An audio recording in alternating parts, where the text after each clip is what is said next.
Good morning, interwebs. Matt Carter with another Carter's Commentaries. In a groove of doing these, and was affirmed that there are folks that watch, and if it's for one view or 1,000, if there's folks getting a little bit of positivity out of me doing these videos, I know I always feel they're a bit therapeutic for me too, because I teach what I need to learn oftentimes. So I'll keep rolling them out. This edition is I had several ideas coming into this morning's video, but finally settled on an idea of truth and perspective. Do a lot of training, as many of y'all know me, and it often orients around mental health these days, but I always work in some other components, and but self-care and how do we process and navigate what's happening as we interpret it. And I kind of got caught on this idea of truth, and I, at least for believers like me, we know there's one fundamental truth, and even when you consider the fundamental truth that rests within these pages, we certainly know there's a ton of different interpretations, and otherwise we wouldn't have conflict amongst what is and what isn't biblical truth. When you look at different churches and denominations, and led me even into conversation about Martin Luther and his 95 Theses. So that moment, a little over 500 years ago, indicates that you got a guy who's saying, "Hey, man, there's some truth here, but I think we're missing the mark." And so certainly for the last 500 years, there's been clear arguments, not a condensed authority in Rome. But how does that play into our day-to-day life?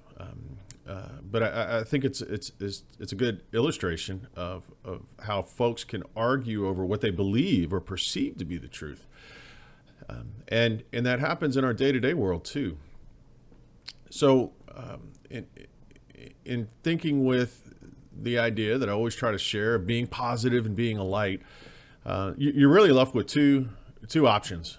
You can make a conclusion at base level that folks are operating from a negative evil sphere, or you can make a base level conclusion that folks are trying to be positive and do good things. Now, I'll leave that to you to decide. As someone that's an acknowledged sinner, I know that we're broken and that there is evil in the world, but most of my interactions are with folks that would say they're good people and they're trying to do good, whether they're Christian, Muslim, Jewish, even atheist. There tends to be oriented around some kind of a moral compass or an ethical value system. So if I go to the default that most folks are operating from a positive or a good place, why is there so much negativity? And what can I do about that to improve my space? So what I'm going to suggest or encourage you to do is that you operate that folks are usually coming from a good place. They're not trying to harm. They're not trying to cause conflict. We certainly know there's folks that relish and embrace and want conflict all the time. And I've certainly been accused of stirring the pot. I would suggest that my philosophy has always been built on getting folks to think. I want folks to think so that we don't just accept things at face value, and that requires exploration. But when I do it, it's with a positive perspective in mind to say, hey, man, let's think about versus accepting at face value. There's probably deeper components. One thing I do when I teach is, especially on communication, I use an illustration where I have a student come to the front of the classroom, and I have a couple of shapes configured. They're just aligned. That's usually squares, a couple of triangles, maybe circles. But the idea is that much of our communication happens with the spoken word and in an auditory way, or at least we believe. Now, the studies indicate too that our body language and tone, but I just want to set that aside for a minute, because most of us look at, hey, I said this, then why don't you understand? The problem is that we have a lifetime of experiences, and that influences our interpretations, processing, and how we interpret what has been said to us. And in this exercise, whether it's 10 people in a room, 100 people in a room, invariably, whatever the number of students are is the number of drawings that we get.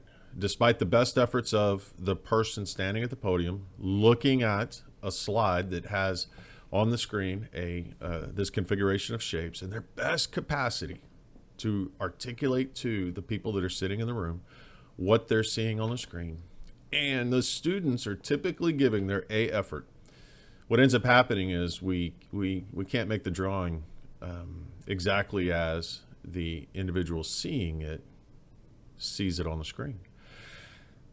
And then I reveal that image up on the screen, and everybody has that, oh, if I'd have seen it, and because we're adding that layer, we're incorporating more senses, but it illustrates to them how much failure occurs in our communication processes without any bad intent. No bad intent. Everybody's trying. Everybody's working to a common objective, and yet we still can't, from a pass-fail perspective, pass the exercise, despite everybody's best intentions, undivided attention.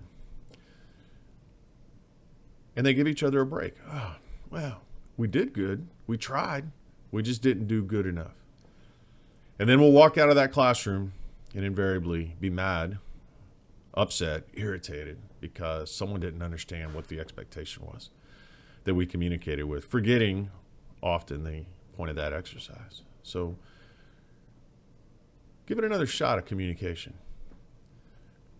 Everybody understands that we have different perspectives, and that if presumptively we're coming from a place of good, that we still won't communicate with 100% effectiveness. And that's okay. Don't let that hijack where you are in your space. Try operating, because generally your intentions are good, right? That those that you're interacting with, their intentions are good. And differences of opinion are just that. It's different. It's not malicious. It's not evil. It's not intended to cause you harm. Unless you see evidence clear to that. Give someone the benefit of the doubt. That's what you'd want. Be that light. Shine a little bit for them. Give a little consideration, a little grace. Because you're going to want it one day too. Be good. If you haven't heard it today, you're loved.